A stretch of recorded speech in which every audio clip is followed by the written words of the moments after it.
Hello everyone, কি খবর সবার? আজকে আপনাদেরকে আমি দেখাবো এই গ্র্যাজুয়েশন থিমের কেকটা আমি কিভাবে মেক করেছি। ডেকোরেশনের ফুল ভিডিও নিয়ে চলে আসলাম আপনাদের মাঝে। So let's get started.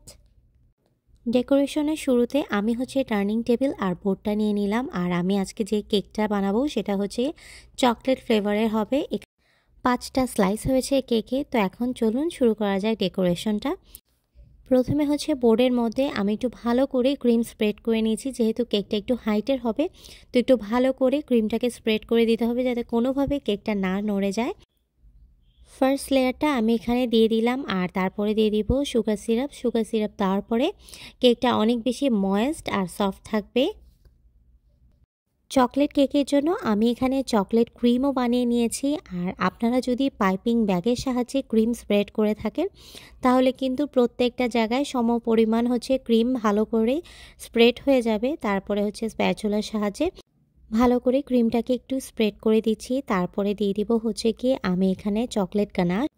উনি একদম ডাবল কোটেড চকলেট ক্রিম চেয়েছিল, তাই ভাবলাম একটু চকলেট গানাশও দিয়ে দিই। চকলেট গানাশ দিলে কেকের টেস্ট অনেক পরিমাণে বেড়ে যায়। তো এখানে আমি চকলেট গানাশ দেওয়ার পরে ভালো করে চকলেট গানাশটা পুরো ক্রিমের সাথে স্প্রেড করে দিব। তারপর দিয়ে দিচ্ছি আরেকটা লেয়ার। এভাবে করে কি আমি 5টা লেয়ারের মধ্যেই কিন্তু চকলেট ক্রিম আর চকলেট গানাশ দিয়ে স্প্রেড করে নিব। তো এই যে 5টা স্লাইস আমার দেওয়া হয়ে গিয়েছে। এখন কি কেকটাকে আমি সামান্য পরিমাণে ক্রিম দিয়ে একটু ক্রাম কোট করে নিব, যাতে এখানে যে কেকের গুঁড়া রয়েছে তা সব কিছু যাতে খুব সুন্দর করে সেট হয়ে যায়। প্রথমে ক্রাম কোট করার পরে কিন্তু পরে দিয়ে ডেকোরেশনটা অনেক বেশি স্মুথ হয়, তখন আর কেকের গুঁড়োগুলো থাকে না। যেহেতু কেকটা অনেক বেশি বড়, আমি একটু ভালো করে ক্রিম দিয়ে এখন ক্রাম কোটটা করে নিচ্ছি। আমি অনেক ফাস্ট দেখাচ্ছি, আপনারা দেখলেই বুঝতে পারবেন যে আমি কিভাবে করে নিচ্ছি। সো ক্রাম কোটটা করার পর এখন কেকটাকে আমি 10 থেকে 15 মিনিটের জন্য ফ্রিজে সেট হতে দিয়ে দিব। আর এই দেখেন ক্রাম কোটিং করার পর কিন্তু বেশ ভালো লাগছে কেকটা। তো 10 মিনিট পর গিয়ে আমি কেকটাকে ফ্রিজ থেকে বের করে নিয়েছি। আর এখন করব কি ফাইনাল ডেকোরেশন। এটা যেহেতু একটা গ্র্যাজুয়েশন থিমের কেক, সো ফুল কেকটা হবে হোয়াইট কালারের উপরে। তো আমি এখানে হোয়াইট কালারের ক্রিম দিয়ে পুরো কেকটাকে কি কভার করে নিচ্ছি। এখানে আর কোনো ধরনের কোনো কালার থাকবে না, ফুল কেকটা হবে অনলি হোয়াইট কালার। সো ভালো করে কি আমি একটু স্প্রেড করে নিচ্ছি।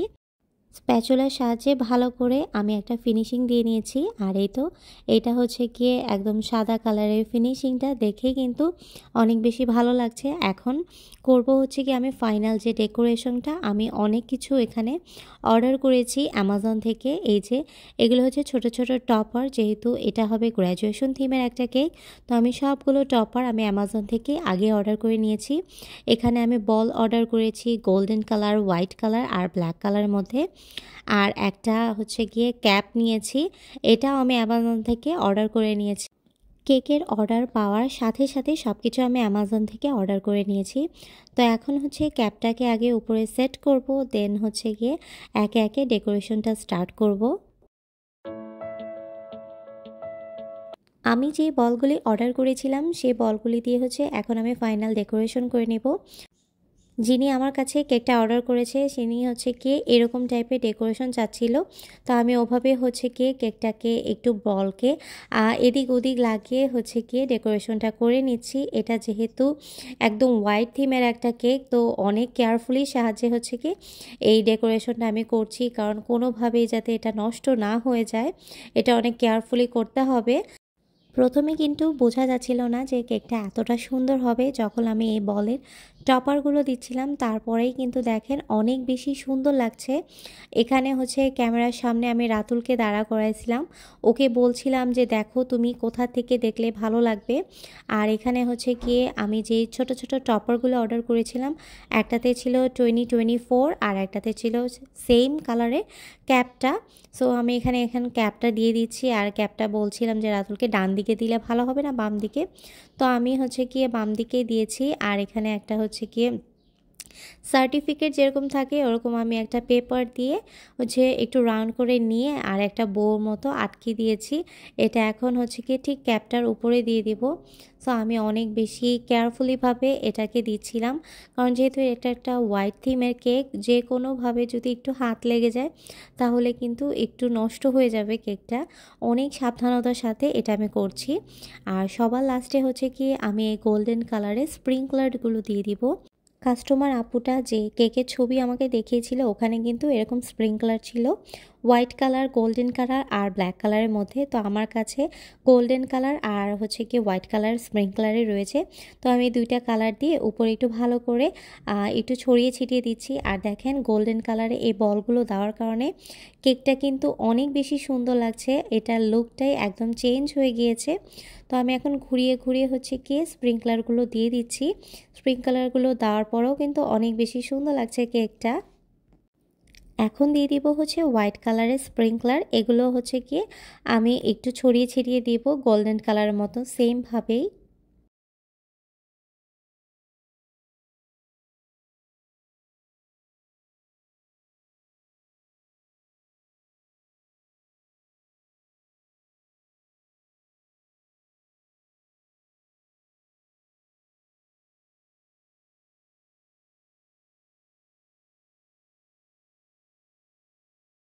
আর সবার লাস্টে হচ্ছে বোর্ডের মধ্যে আমি নাম লিখে নেব, যাদের হচ্ছে কি এই গ্র্যাজুয়েশন হচ্ছে তাদের দুইজনেরই নাম লিখবো। যিনি কাস্টমার ওনার ছেলে মেয়ে দুইজনেরই হচ্ছে গ্র্যাজুয়েশন প্রোগ্রাম একদিনে হয়েছে। লিখে নিয়েছি কংগ্র্যাচুলেশন নিহাল অ্যান্ড পারিসা। ওনার ছেলের নাম নিহাল এবং পারিসা হচ্ছে মেয়ের নাম। সো দুজনের নামই আমি সবার লাস্টে লিখে নিয়েছি। আর এই তো আমার কেকের ডেকোরেশন সম্পূর্ণভাবে কমপ্লিট হয়ে গিয়েছে। কেকটা কেমন হয়েছে আমাকে কিন্তু জানাতে অবশ্যই ভুলবেন না। আমার কাছে তো অনেক বেশি ভালো লেগেছে। এটা হচ্ছে গিয়ে আমার ফার্স্ট টাইম গ্র্যাজুয়েশন থিমের কোনো কেক করা। আমি অনেক বেশি লাইক করেছি আমার এই ওয়ার্কটা। আপনাদের কেমন লেগেছে আমাকে অবশ্যই জানাবেন। আমি চেষ্টা করব এভাবে হচ্ছে গিয়ে ছোট ছোট কেকের ভিডিও ক্লিপগুলো আপনাদের সাথে শেয়ার করার জন্য। ইন ফিউচারে যেসব কেকের অর্ডার থাকবে এরকম করে ভিডিও ক্লিপ বানিয়ে আপনাদের সাথে শেয়ার করব। আর এই তো আমার কেকের ফাইনাল লুক। এত সুন্দর একটা কেক বানাবো আর তার সাথে একটা ভিডিও বা ছবি তুলে নিব না তা তো হয় না, তাই একটা ভিডিও আর ছবিও তুলে নিয়েছি। আপনারা যারা এলএ বা লস অ্যাঞ্জেলসে থাকেন, হালাল কেক খুঁজছেন, তারা কিন্তু আমার সাথে চাইলে যোগাযোগ করতে পারেন। আমার কেকের পেজের নাম সঞ্জিদাস কেক। কেকের পেজের লিঙ্কটা আমি আমার ডিসক্রিপশনে দিয়ে দিব। তো আজকের মতো এখানেই বিদায় নিচ্ছি সবাইকে। আল্লাহ হাফেজ।